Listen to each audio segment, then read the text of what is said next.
ಉತ್ತರ ಕನ್ನಡ ಜಿಲ್ಲೆಯ ಯಲ್ಲಾಪುರ ತಾಲೂಕಿನ ಆರತಿ ಬೈಲ್ಘಟ್ಟದಲ್ಲಿ ಬೆಳಗಿನ ಜಾವ ಲಾರಿ ಹಾಗೂ ಕ್ರೂಸರ್ ವಾಹನದ ನಡುವೆ ಭೀಕರ ಅಪಘಾತ ಸಂಭವಿಸಿದೆ. ಈ ಘಟನೆಯಲ್ಲಿ 6 ಮಂದಿ ಸ್ಥಳದಲ್ಲಿ ಮೃತಪಟ್ಟಿದ್ದು, 3 ಗಂಭೀರವಾಗಿ ಗಾಯಗೊಂಡಿದ್ದಾರೆ. ಧಾರವಾಡ ಮೂಲದ ಇವರೆಲ್ಲರೂ ಝೊಮ್ಯಾಟೊ ಸಂಸ್ಥೆಯ ಉದ್ಯೋಗಿಗಳಾಗಿದ್ದು, ಸ್ನೇಹಿತರೊಂದಿಗೆ ಗೋಕರ್ಣ, ಮುರುಡೇಶ್ವರ ಪ್ರವಾಸ ಮುಗಿಸಿ ಧರ್ಮಸ್ಥಳ ಹಾಗೂ ಚಿಕ್ಕಮಗಳೂರಿನ ಕಡೆಗೆ ಪ್ರಯಾಣಿಸುತ್ತಿದ್ದರು. ಅಂಕೋಲಾ ಮಾರ್ಗವಾಗಿ ಚಲಿಸುತ್ತಿದ್ದಾಗ ಎದುರಿನಿಂದ ಬಂದ ಲಾರಿ ಡಿಕ್ಕಿ ಹೊಡೆದ ರಭಸಕ್ಕೆ ಕ್ರೂಸರ್ ವಾಹನ ಸಂಪೂರ್ಣ ನುಜ್ಜುಗುಜ್ಜಾಗಿದೆ. ಮೃತರನ್ನ ಬಸವರಾಜ್, ಅಭಿಷೇಕ್ ಈಶ್ವರ್, ಅಕ್ಷಯ್, ಅಭಿಷೇಕ್ ಮತ್ತು ಚಾಲಕ ಸಂಜೀವ್ ಅಂಗಡಿ ಎಂದು ಗುರುತಿಸಲಾಗಿದೆ. ಅಪಘಾತದಲ್ಲಿ ತೀವ್ರವಾಗಿ ಗಾಯಗೊಂಡಿರುವ ಶಿವರಾಜ್, ಮಂಜುನಾಥ್ ಹಾಗೂ ಸಚಿನ್ ಅವರನ್ನ ತಕ್ಷಣವೇ ಯಲ್ಲಾಪುರ ಆಸ್ಪತ್ರೆಗೆ ದಾಖಲಿಸಲಾಗಿದ್ದು, ಪರಿಸ್ಥಿತಿ ಗಂಭೀರವಾಗಿದೆ. ಸ್ಥಳಕ್ಕೆ ಯಲ್ಲಾಪುರ ಪೊಲೀಸರು ಭೇಟಿ ನೀಡಿ ಪರಿಶೀಲನೆ ನಡೆಸುತ್ತಿದ್ದಾರೆ.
ಸರ್ ಅಕ್ಷಯ್ ಆಮೇಲೆ ಇನ್ನೊಬ್ಬ ಯಾರು ಮಾದನ್ ಇದ್ರ ಮದಿಯಾಳದವ ಬರ್ತಿದ್ದ. 3 ಒಳ್ಳೆ ಜನ ಹುಡುಗರು ನನ್ನ ಅಂಗಡಿಗೆ ಬರುವಂಥವ್ರು.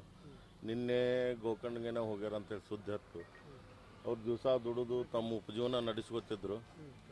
ಅದು ನಮಗೆ ಕೇಳಿ ಭಾಳ ಆಘಾತ ಆತ. ದಿವಸ ಅದ್ರ ಅವ್ರಿಂತ ಅವ್ರ ಫ್ಯಾಮ್ಲಿ ನಡೀತಿತ್ತು. ಆಮೇಲೆ ಒಳ್ಳೆ ಹುಡುಗರು ನಮ್ಮ ಕಡೆ ತೊಗೊಂಡು ಹೊಂಟಿಗೆ ಹೆಚ್ಚು ಕಮ್ಮಿ ಒಂದು 8-10 ವರ್ಷ ಆತ್ರಿ. ಅವರು ಒಳ್ಳೆ ಹುಡುಗರು ಇದ್ರೆ ಇದು ಆಗಬಾರ್ದಾಗಿತ್ತು. ಝೊಮ್ಯಾಟೊ, ಸ್ವಿಗ್ಗಿ ಎರಡೋದ್ರೊಳಗೂ ಬರ್ತಿದ್ರು. ಹುಡುಗರೆಲ್ಲ ಚೆನ್ನಾಗಿ ಸ್ವಭಾವ ಇತ್ತು ರೀ ಪಾಪ. ಅಂದ್ರೆ ಒಳ್ಳೆ ಇದ್ರಿ. ಅವ್ರಿಗೆ ಇದಾಗಿದ್ದು ಭಾಳ ಇದಾಗಿಬಿಡ್ತು ನಮಗಾಗ.